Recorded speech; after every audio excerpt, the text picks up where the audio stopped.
Hi, I'm Turner, And I'm Will. and this is Indian Hen Outdoors. Now, as you can see, there's a lot of flannel, there's a lot of old school camouflage, and there's a lot of old rifles on the table. So today we're going to do something a little bit different. We're going to cover your granddad's hunting rifle. We're going to show you some of the most classic and most common hunting rifles that would have been used in the 60s, 70s, or even the 80s. A lot of cool stuff here. And well, let's just go down the list. So at the end of the World Wars, I'd say the 30s, 40s, and 50s, when hunting, particularly whitetail hunting, started gaining traction, when it became popular, a lot of guys use what you call sporterized rifles. And what we mean by that is, and this is a love or hate thing today, and I'll go into that in a minute. A sporterized rifle, what that means is this is an old military surplus rifle that they have cut the stock, or excuse me, they've cut the forearm. You know, wood would have went all the way to the end of the barrel. They removed wood, they removed metal to make it lightweight and turn it into a hunting rifle. Now, these are hated today because they're not worth anything. They're not worth anything. If you have one of these, I think they're worth some respect. I think they're cool. What I would say to you, the audience, if you have a battle rifle from the World Wars or from any war in its original condition, don't sporterize it. Yeah, don't go full Bubba on it. Don't go full Bubba. Again, I think these are cool. This is a beautiful old gun. But back then, you have to realize the reason they did this is it was more affordable to get an old military surplus rifle, because at that point it wasn't that old. They had millions of them, quite literally, and it was cheaper to buy one of those, take it to a gunsmith, and turn it into a hunting rifle versus buying a brand new Remington or Weatherby or whatever back in the day. So today there's just no point in it. You can buy a high quality hunting rifle used for $300-400 and be more effective than one of these. But that being said, I don't hate them like most people. I think they're cool. It's a part of history. Again, I wouldn't create anymore. But with that, I'm going to let Will go into this. Tell us what this particular one is. Yes, this one is a model 1917. It was bought at a gun show for $125. Again, they're really not worth anything, especially from a collector standpoint. If you were to take this 1917 in its original surplus condition, we're talking $1,500, $2,000 easily. Now, but that being said, to my earlier point, don't create new sporterized rifles. But if you find one like this, it's a great, again, if you get it for nothing, it's a great hunting rifle, and you don't have to worry about beating it up in the woods. Oh, absolutely. And just kind of run down, this one's been sporterized and built down the barrel in a lathe, dropped it in a new stock. It's 30-06, nothing fancy. It's a healthy one. It's heavy, but even to the point of, at the time, yes, you still had the Winchester Model 70. Mm-hmm. You had to pay for it. Yeah. These, they're just a seemingly endless supply of them. You sporterize it, and 30-06, very versatile round. Essentially, the world's your oyster with 30-06, especially if you're doing your own loading. Mm-hmm. You can load it all the way down to 125 grains. You can load it all the way up to 200 grains. More than capable of taking anything in North America. For the price, you just couldn't beat it. Real quick, who all, for those who don't know, including myself, in World War I or World War II, who all made what we call a Springfield 30-06, 1903 or 1917? Who made these rifles? Just about anybody that was already producing long guns.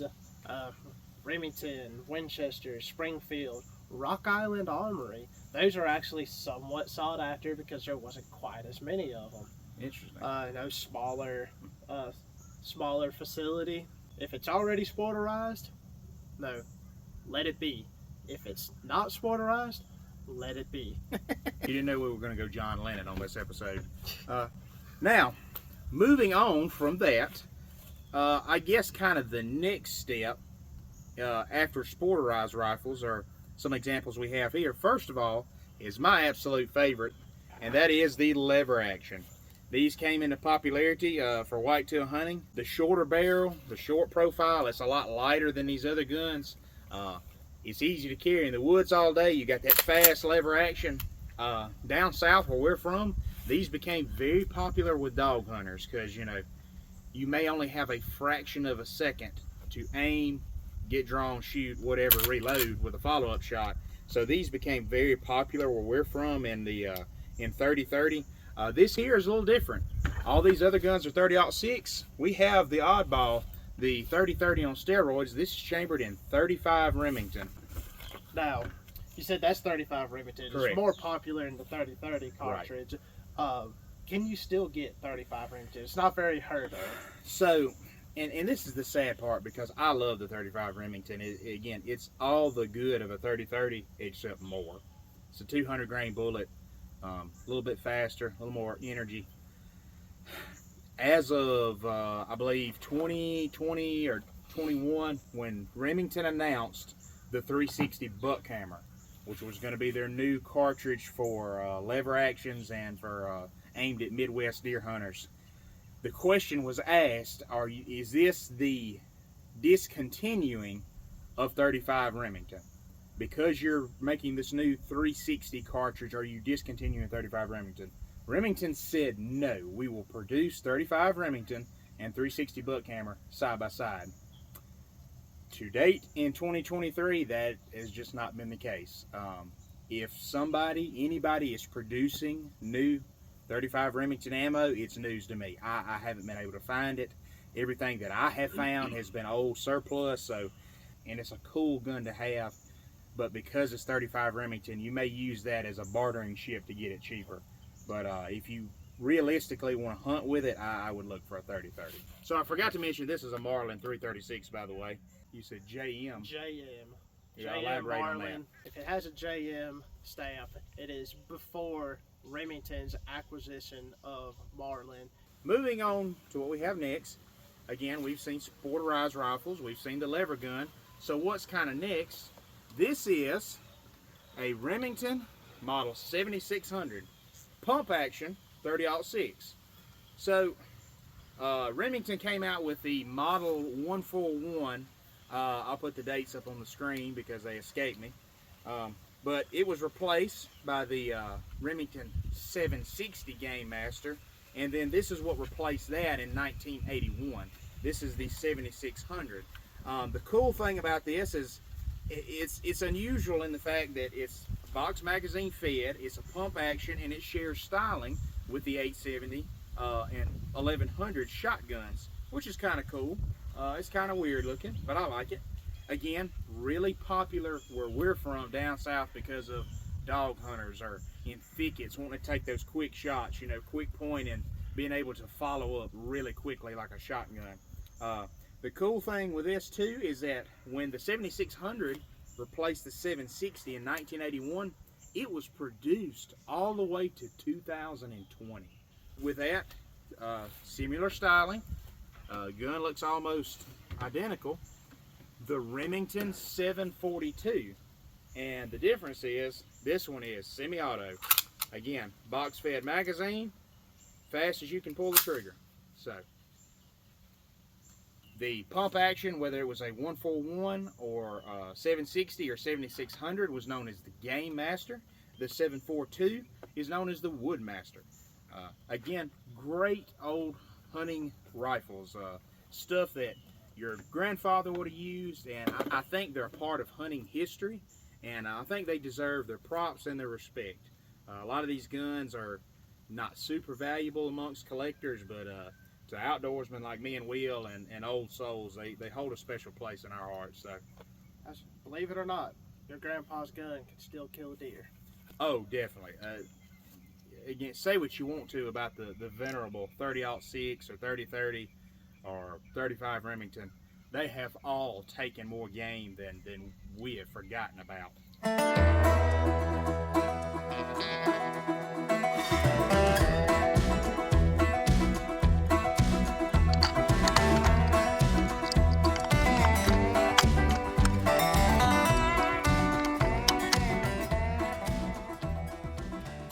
All right, so first we got the old Marlin. because of lack of ammunition, I'm only going to shoot it once, so let's make it count.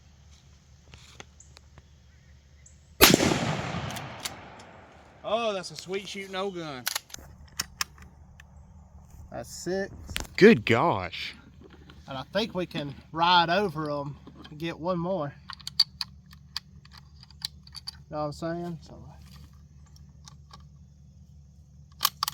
7. That's fun. Alt gun? That's impressive. All right, let me get. Go for it.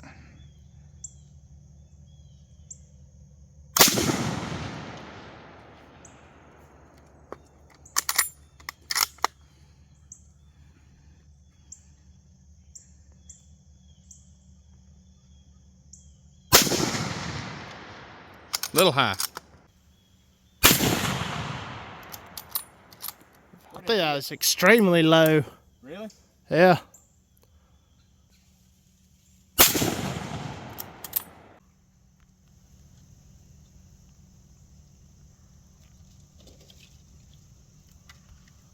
Do a flip. What? Do a flip. Some old timer that has forgotten more about killing deer than I know is going, that's not how you do that. First time I've ever shot one of these, so bear with me, YouTube.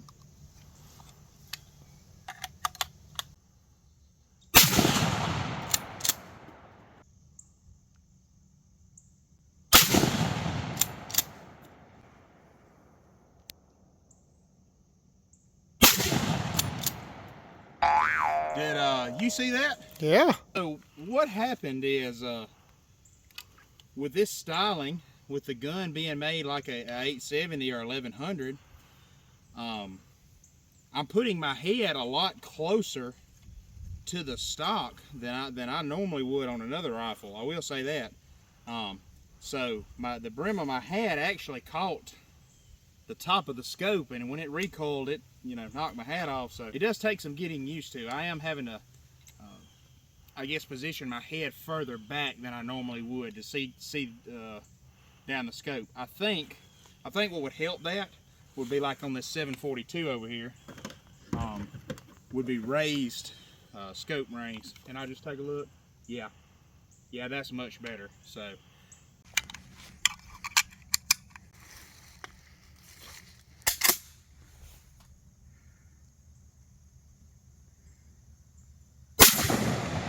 Nice.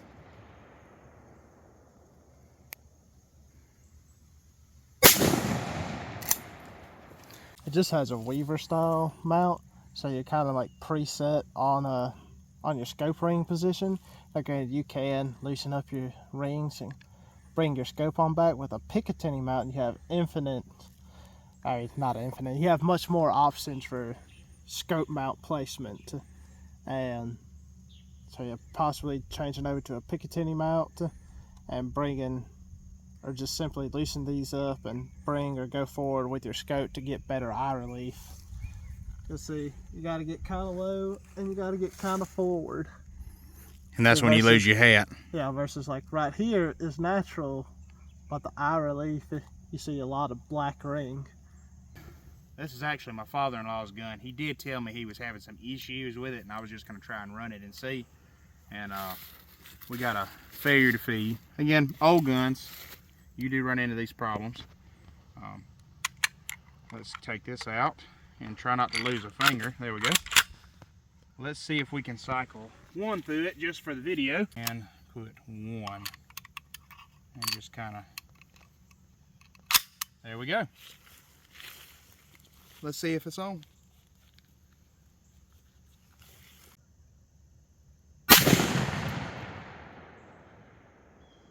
Well, that one was slightly off. Where did it hit?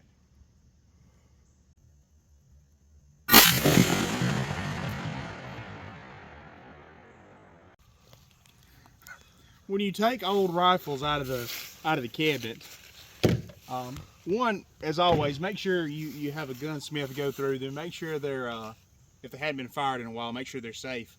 Also, take the time to make sure they're dialed in, because I was shooting at this bottle at 25 yards, and I inadvertently hit the one back there at 45 yards.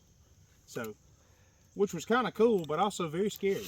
Task failed successfully. Exactly.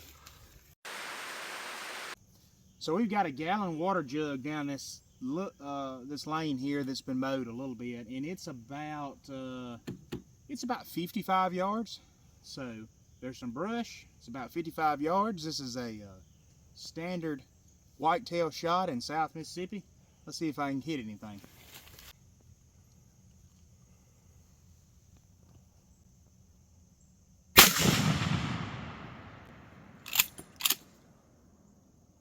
I'm about to send it into another dimension.